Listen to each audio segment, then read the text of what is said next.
Something went incredibly wrong during qualifying at one of Formula One's most competitive moments, and it's created a situation that could completely reshape the starting grid for tomorrow's race. But here's what makes this interesting.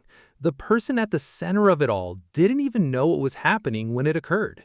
This is a story about miscommunication at the highest level of motorsport, but it's also a story about split-second decisions, track conditions, and how quickly everything can spiral out of control in Formula One.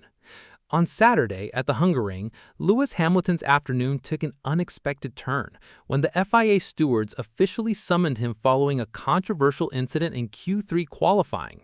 Now, if you've been following Formula One for any amount of time, you know that being summoned by the stewards is rarely a good sign. But what actually happened here is far more intricate than a simple mistake or an intentional block.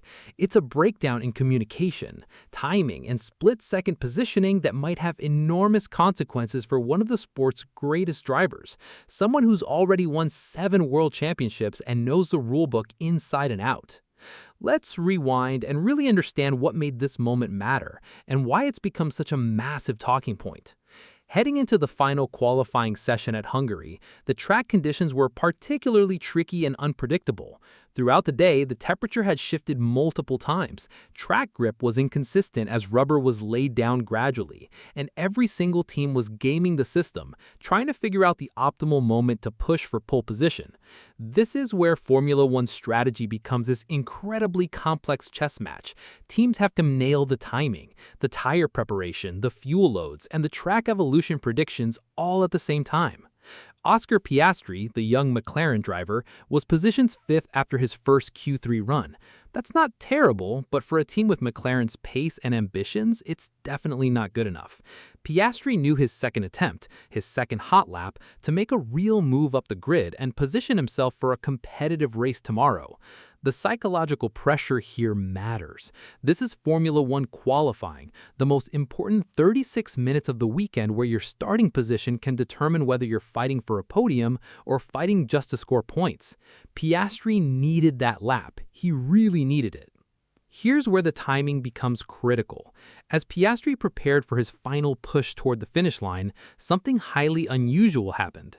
Hamilton, who had just finished his own qualifying run moments earlier, was still on the racing line in Turn 1, a section of track that's now officially called Piquet Corner in honor of Nelson Piquet's legendary moment there. Here's the key detail that absolutely nobody expected. Hamilton had genuinely no idea that Piastri was coming around for another attempt. He honestly didn't know. Ferrari's race engineer, Carlo Santi, had just given Hamilton confirmation that he'd crossed the finish line and completed his run. And then, immediately after crossing the finish line, Santi mentioned something interesting: Piastri pushing. Now, that might sound like a warning, but to Hamilton, it probably sounded like routine grid information, the kind of thing engineers say to keep drivers updated about what's happening on track. But then came the yellow flag, and that changed absolutely everything in that moment. Max Verstappen had just spun at turn 14, Shiz corner, which meant an immediate yellow flag was deployed across that section of the circuit. This is the moment everything shifted. When a yellow flag comes out during qualifying, teams know the lap is potentially compromised, and drivers might abandon their attempts, especially if they're not confident about the rest of their lap. The information about Verstappen's spin and the yellow flag became the dominant conversation between Hamilton and his pit wall. It monopolized the communication. Hamilton, processing this yellow flag situation and thinking about what it meant for the session, believed that everyone must have completed their laps by now. As far as he understood, he was the first car out of the pit lane that entire Q3 session. So logically, by the laws of physics and timing, everyone should have finished behind him. That made perfect sense in his mind. It was rational. It was logical. It made complete sense. But Piastri was still coming. The Australian driver was pushing hard, trying to extract everything from his tires in the track in that moment. When Piastri spotted Hamilton on the racing line, he expected, just like any other moment on a Formula One track, that the Ferrari driver would immediately move out of the way. That's just standard professional courtesy in qualifying. Every driver does it automatically. When you see a car ahead on a hot lap, you get off the line. It's instinct. But Hamilton didn't move because he had zero awareness that Piastri was actually pushing a hot lap right then. From Hamilton's perspective, it made absolutely no sense for anyone to be on a hot lap at that moment. The yellow flag was out, the session was disrupted, everyone should be backing off. So as Piastri approached turn 1, expecting to see the Ferrari move aside, it didn't happen. Piastri watched Hamilton basically the entire way up the track, getting closer and closer, his car moving towards Hamilton's line. It was like watching something in slow motion that you can't control.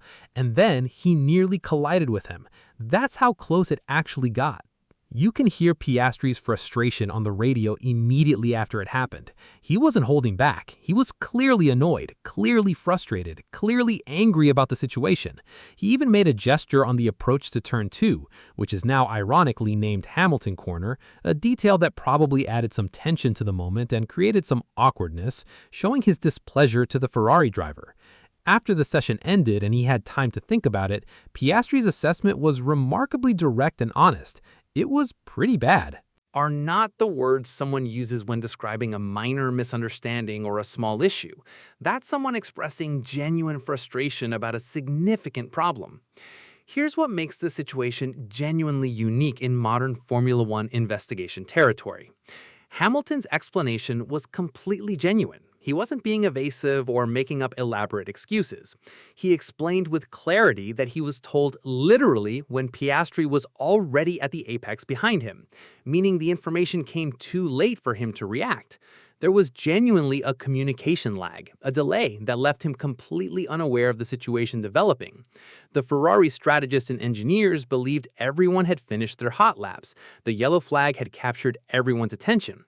It was a perfect storm of miscommunication, misdirection, and bad timing all converging in a 30-second window. But here's where it gets genuinely complicated for Hamilton's defense in front of the stewards. The FIA stewards, you see, don't really care about your reasons or your intentions when it comes to impeding regulations. They care about one thing and one thing only. Were you on the racing line during someone else's qualifying attempt? That's the regulation. It's black and white. It's binary. Did you impede another driver? Yes or no? In this case, technically speaking, the answer is yes, he did impede Piastri whether it was intentional or not. The stewards have a job to enforce consistency, and that job doesn't change based on circumstances or explanations.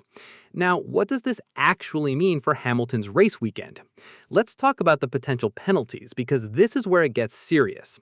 Under FIA rules, the stewards have options. They can issue a reprimand, which is just a warning, basically, or depending on how severely they judge the situation and whether they believe it was intentional or negligent, they can issue a grid penalty. And a 3-place grid penalty is definitely on the table as a real possibility. This matters significantly because Hamilton qualified extremely close to pole position, just 0.012 seconds behind Lando Norris, who's now locked in for pole. Let me put that in perspective.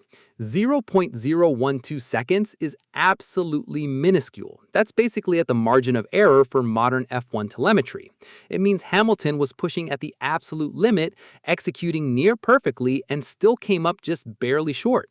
If you subtract 3 positions from wherever he qualified, that immediately changes his entire race strategy, his pit stop timing, his tire compound choices, and his overall ability to fight for the victory tomorrow.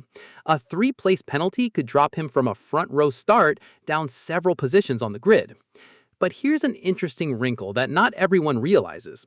If Hamilton does receive a 3-place grid penalty, he'd actually move to what's known as the cleaner side of the grid. In racing, especially in Formula One, one side of the grid tends to have better grip than the other, and the cleaner side is generally considered advantageous. So there's this bizarre situation where the penalty, while negative, might not be as catastrophic as it initially sounds. But that's not really the point here anyway. The point is that he'd be dropping down the grid based on a situation he claims he genuinely wasn't fully aware of as it was occurring. Piastri, for his part, was left incredibly frustrated, not just about this qualifying mishap in the final session, but about his entire weekend. He'd missed FP1, the first free practice session on Friday, which had a far more significant impact on his performance than he initially anticipated. Track conditions had evolved considerably throughout the weekend, and missing that crucial first session meant he was playing catch-up from the very beginning. It put him behind the 8 ball from lap 1.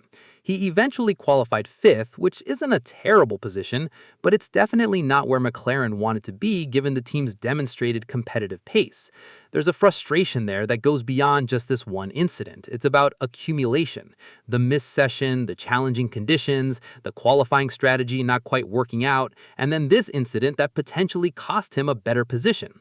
What's absolutely fascinating from a broader Formula One perspective is how these kinds of moments reveal the immense complexity and sophistication of the sport at its absolute highest level. People watching from home might see this incident and think Hamilton should have just moved out of the way immediately, or Piastri should have been more careful and defensive on the approach. But the reality is that qualifying at the Hungaroring in these specific conditions with this track evolution requires perfect synchronization between driver, engineer, strategist, and track officials. It's like a symphony. When one element of that chain breaks, in this case, the communication between Ferrari's pit wall and Hamilton in the cockpit, everything falls apart. The whole system becomes chaotic. Hamilton himself acknowledged that Ferrari's strategy of having him go out first might not have been the optimal call. He noted that going out first meant he didn't have the benefit of seeing other drivers' lines, their approaches, or how they were adapting to the evolving track conditions. He could have learned from watching others. Instead, he went in blind. I felt solid throughout qualifying, but for some reason we went out first, which I don't think was the right call, and the grip wasn't there for either Charles or I. We were quickest throughout, so it's definitely one that got away. This quote from Hamilton reveals something important. Ferrari thought they had the pace all weekend. They believed they were the quickest. But strategy, execution, and timing didn't align perfectly, and now they're sitting with a potential investigation hanging over their heads. The broader narrative here is genuinely interesting because it involves two drivers at very different points in their careers and trajectories. Hamilton is the 7-time world champion with decades of experience at the highest level. He's seen every situation. He's experienced everything. And yet, here he is in an unusual position of not being fully informed about what his own team was doing. Then there's Piastri, the younger McLaren driver still building his reputation and proving himself on the grid against more experienced competitors. Piastri was put in a frustrating situation where he couldn't complete what might have been a lap that could have significantly improved his grid position. This is the kind of moment that sticks with drivers psychologically because it's not about pure performance or pure skill, it's about circumstances completely beyond their control. You can't control what your competitors are doing on track. You can't control pit wall communications. You can only control your own driving. Ferrari's radio communications, which became public after the session, revealed some of the internal confusion in real time.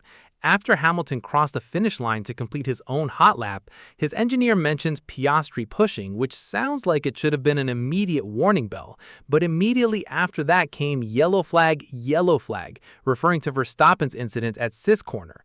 That's where the priority shifted instantly. The yellow flag situation became the focal point of the entire conversation between Hamilton and his pit wall.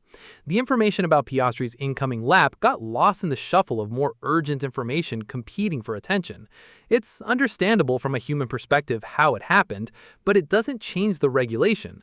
When Hamilton asked his engineer if Piastri was actually on a proper lap or just doing something else, Santi admitted to being caught by the yellow flag. That's a genuinely revealing piece of information because it suggests that even Ferrari's race engineer, someone whose job is to manage this exact kind of situation, was momentarily distracted by the yellow flag development and didn't fully communicate the severity of Piastri's attempt to Hamilton in the cockpit. It's one of those situations where you can completely understand how it happened from a human, cognitive perspective, while still recognizing that someone needs to be held accountable by the stewards. That's the tension here. Looking at the broader qualifying session context, Lando Norris put together an absolutely flawless lap to claim pole position, and he did it by just 0.012 seconds over Hamilton. That's an incredibly tight margin, basically at the threshold of the margin of error for modern F1 telemetry and measurement systems. It speaks volumes about how competitive this particular qualifying session was and how fine the margins are at the top level of the sport. Norris's achievement was genuinely impressive. He executed when it mattered, he delivered when the pressure was highest, and he deserves full credit for nailing that lap when absolutely everything was on the line. But this investigation is going to loom over Hamilton's race weekend regardless of his actual performance tomorrow on track. Even if he manages to drive a great race and recover grid positions through smart strategy or better tires or better pace, there's going to be continuous discussion about what could have been without this incident. That's just how Formula One works.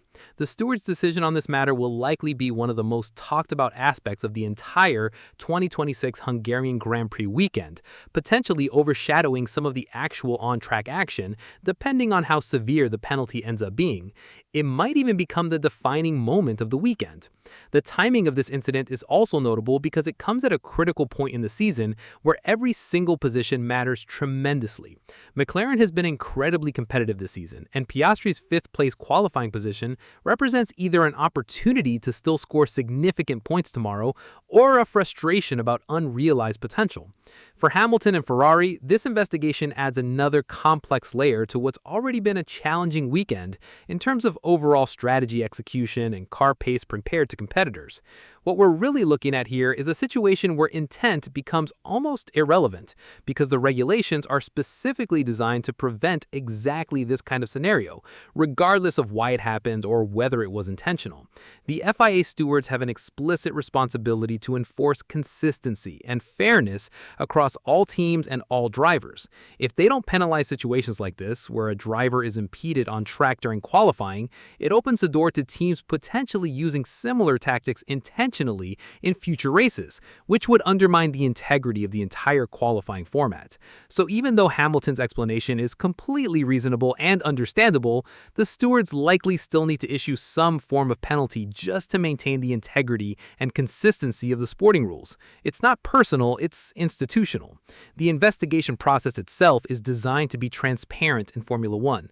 Both drivers will be heard, all relevant radio communications will be reviewed in detail, telemetry data will be analyzed, and the stewards will make a decision based on the available evidence and precedent for similar incidents from previous seasons. It's not a situation where it's going to take weeks to resolve or drag out indefinitely. We'll likely have a verdict relatively quickly, probably within hours or certainly before the actual race starts tomorrow. That's how the system works. The penalty situation will be confirmed before drivers even get in their cars on Sunday. Whatever the final outcome ends up being, this moment will be remembered as a quirky, unexpected twist at the 2026 Hungarian Grand Prix, a weird intersection of miscommunication, timing, competing priorities, and bad luck that created a situation nobody really expected or anticipated. But it also serves as a crucial reminder that in Formula One, qualifying at the absolute highest level is incredibly nuanced and complex. It requires flawless execution, perfect communication, and sometimes just plain luck. And sometimes the gap between a brilliant performance and a controversial incident can be separated by just a few seconds of confusion, miscommunication, and a single yellow flag deployed at the wrong moment.